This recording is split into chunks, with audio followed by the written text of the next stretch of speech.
Should the developers nerf the striker gear set and the determined talent? It's a hot topic, and I keep getting asked about it. My answer? No.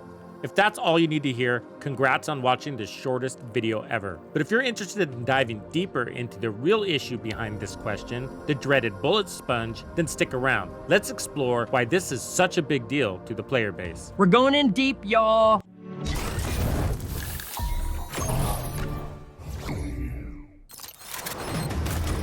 Piece of shit wristwatch. Ever heard of a bullet sponge? It's when enemies soak up tons of bullets without going down. And you'll recognize it when you see it in the Division 2. Just picture in your mind, facing any old random endgame enemy. You're unloading clip after clip, but they're barely taking any damage as they casually continue to push forward to your position. Can you visualize that? Do you have it in your mind? Now picture him breaking all your armor with a single punch to your face. Classic Division 2 bullet sponge scenario. Let's talk about why this is such a problem for the game. The enemies you face in the endgame are super tanky. Well... No. It's not a question. Let's go to the chart. We'll use elites for example. For heroic, the average grunt is running around 9.8 million in armor. If your DPS is good, it's no thing. Surely, but put 3 of them in your face, make one of them a heavy gunner, give one of them riot foam, and give all of them 100% accuracy while somebody shoots a grenade that follows you as you bail around the corner. How does your DPS feel now? Been there 1,000 times. You just gotta get good. That's your problem. Well, Tito is sorta right. Pause the video. The human just said I'm right. We all heard it. I said sorta. The average player votes that 1.1 million armor is their favorite place to be on a DPS build. And that makes sense. It's not that hard to assemble a build that gives you the effective amount of DPS to take down an elite with 9.8 million in armor. And builds with effective time to kill that have about 1.1 million in armor don't usually have a detectable loss in time to kill in most gameplay. Unless you have the power to slow time. Yeah, unless you're Superman. So this is where I sort of agree with Tito. As long as you have reached the effective time to kill, there is still a lot of room to create a phenomenal build that can bring more to the table than just damage. Phenomenon. Phenomenon. It all boils down to survivability. Phenomenon. Imagine the components of your survivability as slices of a pie. What kind of pie? It doesn't even matter. Well, it'll make the metaphor better. Okay, fine. An apple pie. So imagine... Who made the apple pie? Why would that detail even help them matter? Well, genius, if it's a McDonald's apple pie, it's a rectangle shape. If it's homemade, it's round. It's homemade. Now can we please stop talking about pie? You brought it up. Where was I? Survivability pie. Ugh.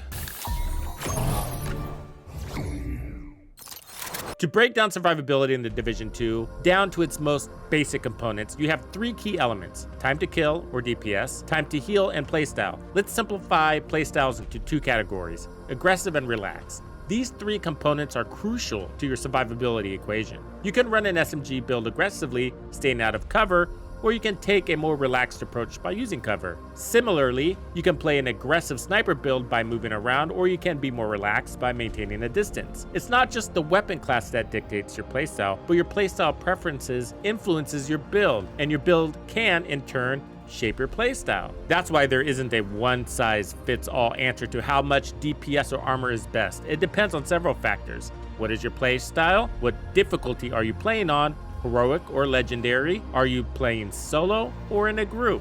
And playing in a group, well, that's a whole different ballgame. And that's the perfect segue to discussing the game's HP scaling for enemy combatants when you're in a group. This mechanic can drastically alter how the game is played and often forces players' hands into specific builds that balance survivability and DPS. Balance?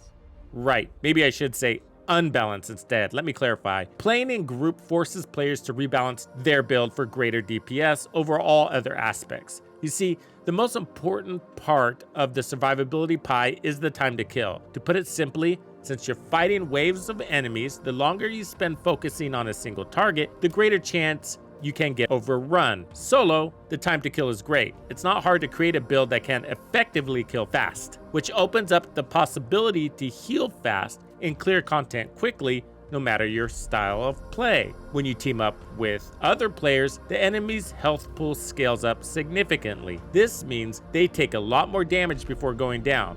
While this might sound like a fair way to balance group play, it actually creates a big problem. Players are forced to hit certain levels of DPS just to keep up with the tougher enemies, which limits the variety of viable builds. Instead of experimenting with different weapons and strategies, you're often stuck with what's known to work. Enter the Striker gear set and why you see it highlighted so often. If your DPS isn't high enough, fights drag on forever and it becomes a game of attrition. This not only makes the game less fun, but also discourages creativity in how you build your character. The worst part, this scaling mechanic can make group play feel like a chore. You spend more time dealing with bullet sponge enemies and less time enjoying the teamwork and strategy that should make group play exciting. As a result, many players end up preferring solo PvE. In solo play, enemy HP is more manageable, and you have the freedom to use a wider range of builds without feeling like you're holding the team back. So imagine you're in a group, all geared up with your favorite build, and suddenly you realize that your tried and true tactics just aren't cutting it because the enemies are now twice as tough. It's like showing up to a water balloon fight only to find out everyone else has super soakers. You either adapt and switch to the meta builds or get left behind. Let's look at the scaling. A 4-man group in heroic scaling factor is 1.7, so that 9.8 million enemy is now almost 17 million. And not just one, but you have an army of them to clear. For a control point, about 50, and some of those enemies are heavies and bosses that easily go over 40 million each. Fine, I'm up for a challenge just as much as the next Bandido. So why is this a problem in the Division 2? I caught this in a video Asmongold put out the other day. I'll link the video down below. It's about the first Descendant. But let's have a quick listen. If you want to keep a face roll, fine, but like increase the density of monsters or the frequency of spawns or something so that we're just spending less time just like standing there, just staring around in space. Like I don't... So scale it to the number of players? No, they should do no scaling at all. It's cheesy. It's cheesy gameplay, and it makes it to where like adding in scaling or multipliers when you have other people in the group, what that does is it teaches you to resent the other people you're playing with. It just really made it unengaging. And so he doesn't discuss it any further. It was just that statement, but he had me thinking. You could take this a few different ways, but he said no dynamic scaling because it teaches you to resent other players. This is how I relate to that in the Division 2. See, dynamic scaling means that when you join a group, the game adjusts enemy health and damage based on the number of players. In theory, this should make the game balanced and fun for everyone, but in practice, it can lead to some serious frustrations. Here's why. When enemies get a massive health boost, it forces everyone in the group to hit high levels of DPS just to keep up. If even one player isn't pulling their weight, it drags the whole team down. Imagine you're in a group and one player is using a build that's not optimized for high damage. Suddenly, fights take way longer. The enemies feel like bullet sponges and maybe the team fails. This can make you start resenting that player for not being as effective. In solo play, you can use any build you want and adapt your strategy to your playstyle. But how? Because the HP values are still high, 9.8 million is not a little thing. Well, it's not that the enemy is not bullet spongy when playing solo. They are. The problem is simply this. The bullet sponginess goes from absurd to rather quite unmotivating when you're in group. And over the years, this has created a massive divide in the Division 2 to the point where most players spend most of their time, 80% or more, playing solo. One of the best parts of the Division 2 is the build system. It's actually quite awesome. But if in group play, the dynamic scaling pressures everyone to conform to the meta. High DPS, specific skills, and optimized gear. It stifles the creativity and forces everyone into the same cookie-cutter striker build, which can be really boring. This in-game pressure can make you resent other players who might be experimenting with different builds or who haven't optimized their gear. Instead of enjoying the cooperative experience, you start feeling like you have to carry the team, and that's no fun for everyone. So while dynamic scaling is supposed to make the game fairer, it can actually turn what should be a fun cooperative experience into a frustrating grind. Plus, watching every single enemy, one after the other, come at you unfazed just to punch you in the face after you pump them full of lead sucks enough to make the general player base start avoiding group play altogether, preferring solo play where they can enjoy the game way more, but still get a punch in the face from an NPC. And the more players you add, the worse it gets. which is why Countdown is a bummer for me. I should be running several sessions a week in there. It's the best farm in the game, but I hardly play it at all. 4-man scaling is bad, but 8-man scaling is far worse, and that's what Countdown offers. But it is casual enough to make it easy for even newcomers, but difficulty is not really the issue in the entire game. The level of fun that is depleted with every round you put into an enemy is the real issue. How does a bullet sponge kill a game? Well, it depletes the player's fun meter. There are extremely exhilarating solo PvE builds in the Division 2, and some of these will have you feeling like John Wick. You're weaving through hordes of enemies, floating like a butterfly, stinging like a bee. And what these builds do, or games that cater to the player's power, is supply your fun meter. What's a fun meter? So each of us has a little meter that floats just above our head. Did you just look up? And as you go from one elimination to the next, you fill up that meter, but it depletes over time, so it has to be maintained. And the faster you bring down targets without interruption, the more likely you are going to be keeping your fun meter full. The action-packed sequence keeps you having fun. Got it. Full meter equals fun. On the other hand, when you group up in the Division 2, the time to kill goes significantly up. It takes a lot of work to bring down a target. Yeah, you survived, but enough time went by and the gap between the eliminations was too long to maintain your meter. And once you have been playing for a while, it doesn't even feel challenging. It feels more like a chore. Just feels bad, man. Delaying the point of gratification, target down, allows enough time for your fun meter to run low, and then it stays there because every NPC is more of the same. Bullet sponge. Challenging content is fun. I love it, but HP is only part of what makes your target challenging. Imagine the challenge factors as slices of a pie. Not the pie again. Okay, let's skip the pie metaphor. The factors that make content challenging have a relationship to one another and must be in a balance. If the greatest factor of the challenge is HP, then the entire game turns into one giant DPS check, and scaling and rebalancing becomes a nightmare for the devs. One reason why seasonal characters was an idea. They have to control power creep. If we get too strong, the devs will buff the NPCs for the status quo. But is being strong bad for the game? Yes.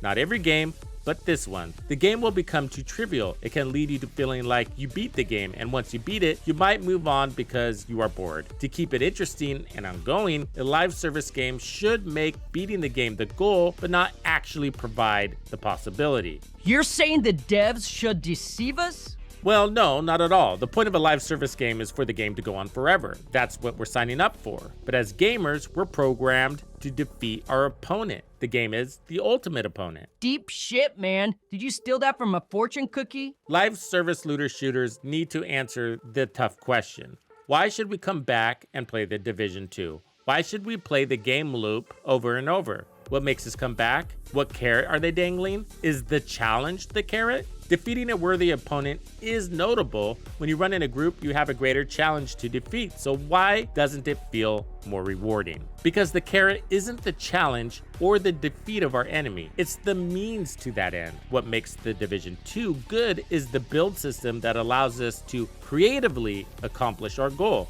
When you run in a group, the dynamic scaling severely limits this. Here's a hard-coded example. My XP build I have been using for a long time, and every season I look for opportunities to make it even better. I have videos on it if you are at all interested. Links below. But I caution users to limit playtime with it, because it does make the game feel like child's play.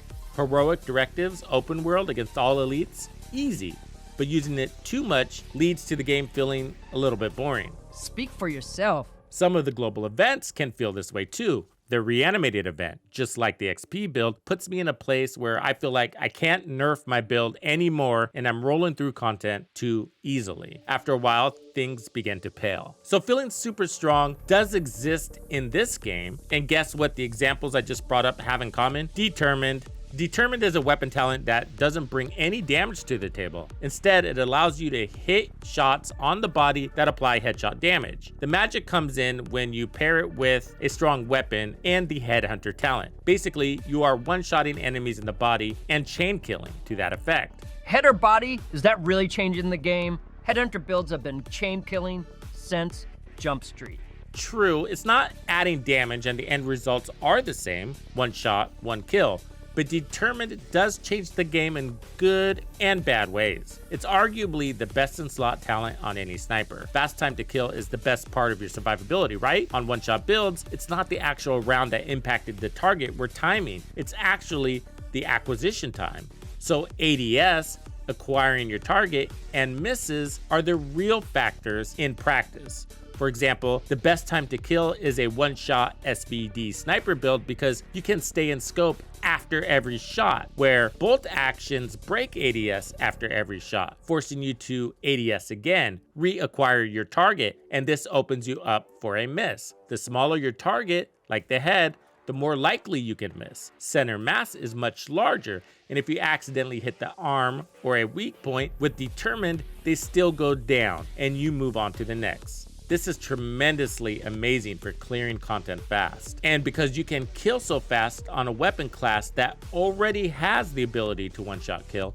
you can add more utility to your build. This opens up build diversity, which can keep the game interesting for Determined users. But too much Determined can make things feel dull. But the sniper class was all but dead before Determined came around. That's because NPC mechanics are basically over-the-top ridiculous and make sniping not very welcoming. Since the devs won't address that, Determined has created a counter to the somersaults. And there's this: if they change Determined, they need to change the hotshot gear set. Hotshot basically asks for perfect sniping, and even with Determined, that is a tall order. Headhunter forgives air shots, and Hotshot needs to match if Determined is going to be nerfed. Final answer? Final answer: fix the NPCs or keep Determined. But I've always thought that Headhunter is the real talent to be questioned. It is crazy strong. Yes, I think snipers should one-shot kill, but Chainkiller is taken beyond snipers. My XP build uses it on a rifle. I have one-shot pistol builds and shotgun builds too. I prefer them, and some of you are probably sick of watching me use them. They bypass the bullet sponge, whether I am playing solo or in group, heroic or legendary. It maintains the fun meter, and the content can still feel challenging. That leads us to Striker. Time and time again, we hear the complaints. Another Striker build. We do. It's not the only powerful damage gear set that exists, but in any shooter, the assault rifle class is the most popular. It's a versatile weapon suitable for any content and playstyle. The problem is that assault rifles are extremely weak in the Division 2. Blasphemy. Fine, I'll rephrase. The problem is that the NPCs are so tanky. It takes too many attribute slots on your build to achieve effective time to kill, especially in group. In solo, there is more give, but it still requires a careful balance, more careful than some other weapons. For many players, that's a real problem. Dynamic group scaling is going to limit your AR build potency even further. To counter that issue, limits your build diversity.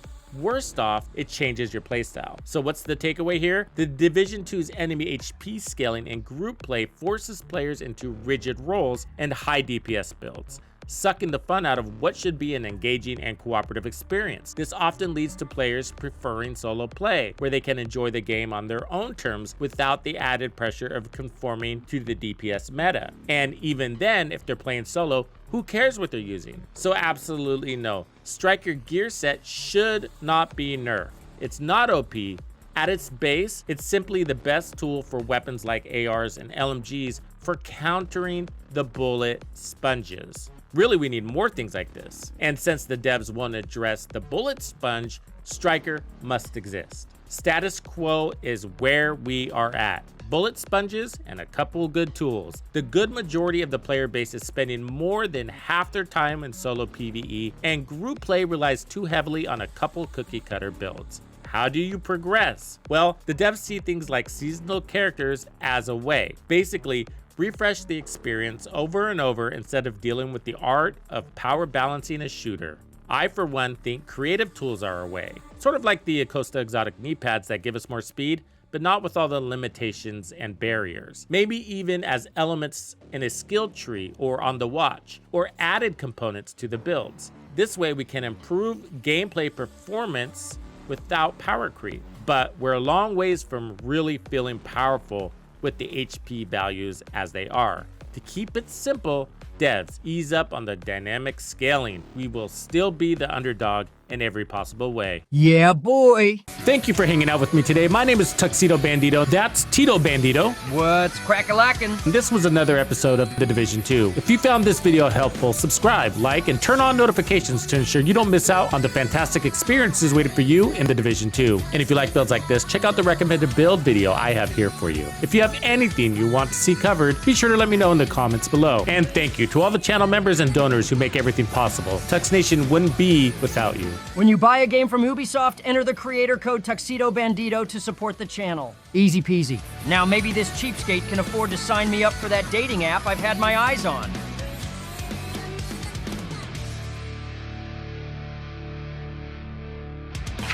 Follow me. I get it.